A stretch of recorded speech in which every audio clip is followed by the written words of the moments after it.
Ryen Russillo, the player that you most want to see traded at the deadline. The Mismatch, presented by FanDuel Sportsbook.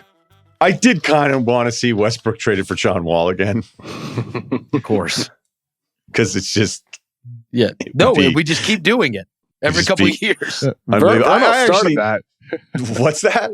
Vernon I started that. I started it. That was you? That was the you Westbrook for Wall, yes. I was like, all right, because I saw John this Wall is like here. late November. Yeah, I saw him here when Houston came to town, and I'm like, I keep reading everywhere that nobody will trade for this guy. And then I keep hearing everywhere that there's nobody to trade Russell Westbrook for. And then I just, then the clutch thing, right? Like, I mean, if they are the all-powerful clutch, who knows? I could still see that happening. I think there's a conversation that happens where they go, is Westbrook so bad for what we're trying to do that Wall just kind of fitting in a little bit better makes us better by removing the bad Westbrook possessions? I don't think that's an absurd basketball conversation to have. No, I told, when we first brought it up, Kevin, you'll remember this.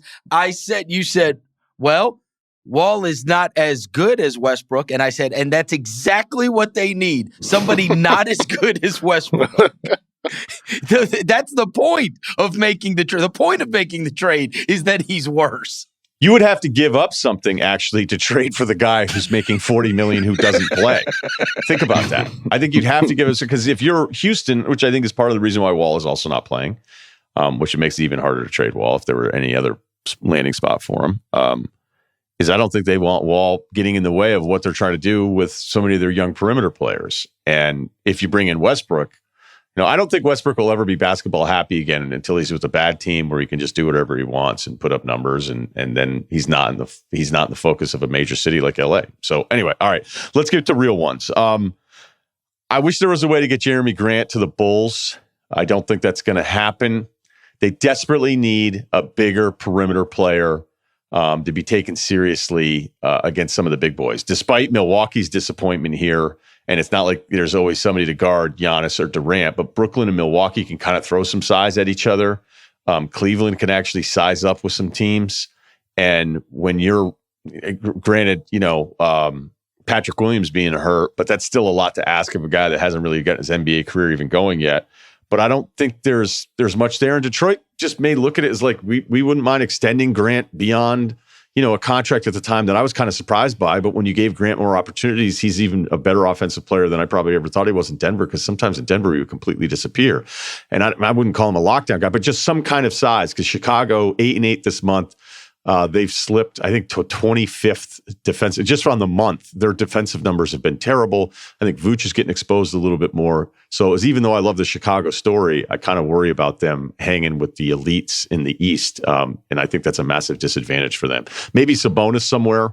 I never quite understood Sabonis to Philadelphia, unless you were just so desperate because you liked Sabonis and wanted some kind of asset back for Ben Simmons. But I don't like how he and Embiid, the areas that they take up on the floor, I think kind of duplicate each other at times. So there's just a few names. I was working on a DeJounte Murray to the Nets for Kyrie this morning, but I don't think that's going to happen. And it was really complicated because of some of the restrictions. You think Grant can go back to being third or fourth option? Obviously he left Denver in order to spread his wings and score a bunch of points and be more of a focal point of an offense, and they lost 1 million games. But you're not taking more. You're not in the mix with. You're behind DeRozan. You're behind LaVine. You're probably behind Vucevic in field goal attempts. You're back to being fourth option guy. I don't think he would like it, because that's why I had heard he went to Detroit in the first place, and I think Kevin could back that up too. It was just that.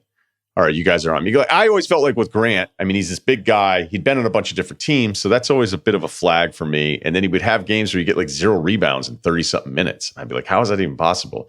But last year, and granted, you get 18, 19 shots a game. I don't care who you are. You're going to put up some numbers. But there was more to him. Like, he deserved a little bit more credit. But I just think his body type for some of those matchups. But, Chicago doesn't – the guys they have, they're not going to want to get rid of. They just brought in Lonzo. So I don't I don't know if there would be some real dramatic thing that they've done here to change what they are with one of their main guys to add a piece. So again, I'm just kind of talking out loud here. I'm not like I've heard anything. How about you, Kev? Bradley Beal. I think Bradley Beal's if he were to get moved, that's the move that would shake up the NBA. And I also think my gut says that would be the right choice for the Wizards. Rather than taking it to the offseason and possibly giving him the 5-year supermax. But you can't rule out the threat of him forcing a sign and trade. And if that were to happen for the Wizards and they get back, I don't know, the equivalent of like Josh Richardson, like when the Sixers traded Jimmy Butler to the Miami Heat, that's probably a worst case scenario for Washington. And if I'm them, I'm looking for trades right now. What do you think, Ryan? Beal? I've always thought Beal was totally comfortable, is what I've been told. It's what I've been saying the entire time. He has not pressed the issue like we thought he would from the outside. And he hasn't pressed the issue because when you look at the deal that he's lining himself up for here, I think he's just going to hope to take the deal, lock in the massive 5-year deal, and then take it from there. And that's what you're hearing more around the league now, too. It's not do shorter deals for the freedom. Take the deal and then bitch and get your way. So, because they're just because he's leaving a lot. If he gets traded, there's a lot of money left on the table. Yeah, but I mean, I don't know it off the top of my head. Because if he's traded, they still have his bird rights, so they could still do the 5-year max if he rides out the last year, right? Can he? But if it's not, even if they have his bird rights, they cannot. They can't do him, they can't give him the same amount as the Wizards. The Wizards can do the years, right? Yeah. So if he's traded, he can't get the 5-year supermax anymore. But the other team can still give the 4-year max. And I mean, like it's a big financial difference. The last year of that deal being near $60 million in that 5th year, that's a lot of money that if he didn't take the 5-year max, that he probably won't make up when he's 33 years old signing that next contract.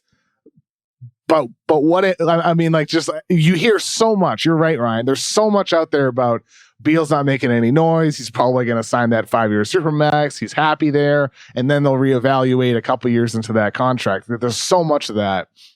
But if you're the Wizards, in the back of my mind, if I'm Tommy Shepard and I'm that Wizards front office, I'm like, well, what if that's just what we're hearing? But then he goes to free agency and this is his time to get to New York or to get to Boston for these teams that don't have cap space. Because if you sign that deal, you don't have the leverage to go to where you want to go. This is Beal's chance to go to the team that he wants to go to.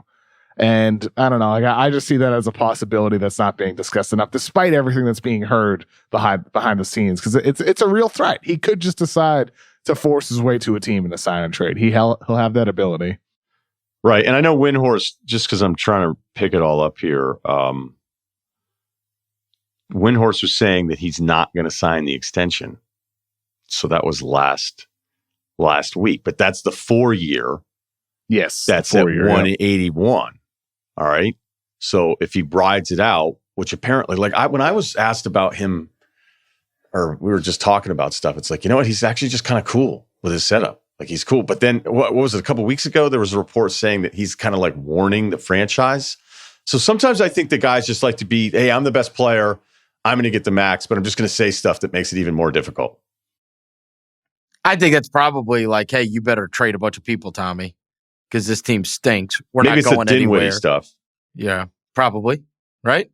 Probably. I mean, I think that, because remember Montrez's name came out a couple weeks ago as a guy that they were shopping around. You hear about the Dinwiddie stuff. I mean, that just may be Beal using his leverage saying, I'm not fine just staying pat with this team. Like, give me a chance and get rid of some of these guys. I don't know. Who knows?